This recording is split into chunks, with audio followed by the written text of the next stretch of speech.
តុលាការឧទ្ធរណ៍របស់សហរដ្ឋអាមេរិកបដិសេធសំណើរបស់លោក Trump ដើម្បីឲ្យមានការនិរទេសជនចំណាក់ស្រុកលឿន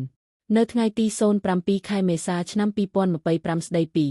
តុលាការឧទ្ធរណ៍សហរដ្ឋអាមេរិកបដិសេធសំណើរបស់លោក Trump ក្នុងការបង្កើនល្បឿននៃការនិរទេសជនអន្តោប្រវេសន៍បានរៀបរាប់ដូចខាងក្រោមតុលាការឧទ្ធរណ៍សហរដ្ឋអាមេរិកនៅទីក្រុង Boston មួយ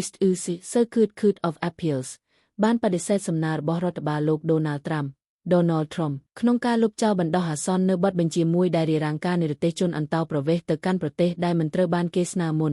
ដោយមិនអនុញ្ញាតឲ្យពួកគេធ្វើការស្នើសុំការការពារមនុស្សធម៌ជាមុនសិនបទបញ្ជានេះត្រូវបានចេញដោយចៅក្រមសហព័ន្ធលោក Brian Murphy កាលពីថ្ងៃទី28 ខែមីនាដែលបានរារាំងការបញ្ជូនជនអន្តោប្រវេសន៍ដែលមានបញ្ជាដកហូតចេញចុងក្រោយទៅកាន់ប្រទេសផ្សេងដោយគ្មានឱកាសបង្ហាញពីការភ័យ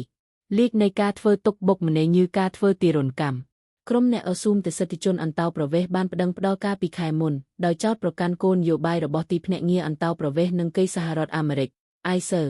ថាបានបំពានសិទ្ធិដំណើរការត្រឹមត្រូវរបស់ជនអន្តោប្រវេសន៍ដោយអាចបញ្ជូនពួកគេទៅប្រទេសទី3ដែលពួកគេមិនមានទំនាក់ទំនងជាមួយចៅក្រមមើលភ័យបានសន្និដ្ឋានថាគោលនយោបាយនេះអាចរំលោភលើអនុសញ្ញាប្រឆាំងនឹងការធ្វើទារុណកម្មទោះបីរដ្ឋបាលលោក Trump បានចេញគតិថ្មីដែលតម្រូវឲ្យប្រទេសទី3ផ្ដល់ការធានាថាជនអន្តោប្រវេសន៍នឹងមិនត្រូវធ្វើទារុណកម្មក៏ដោយក៏ក្រុមមេធាវីជនអន្តោប្រវេសន៍បានអះអាងថាវាមិនគ្រប់គ្រាន់ទេការសម្រេចចិត្តនេះបានធ្វើឲ្យផែនការនិរទេសជនអន្តោប្រវេសន៍រាប់ពាន់នាក់របស់រដ្ឋបាលលោក Trump ជួបឧបសគ្គខណៈដែលរដ្ឋាភិបាលបានអះអាងថាបទបញ្ជានេះរំខានដល់អំណាចប្រធានាធិបតីក្នុងការគ្រប់គ្រងកិច្ចការអន្តោប្រវេសន៍សូមអរគុណ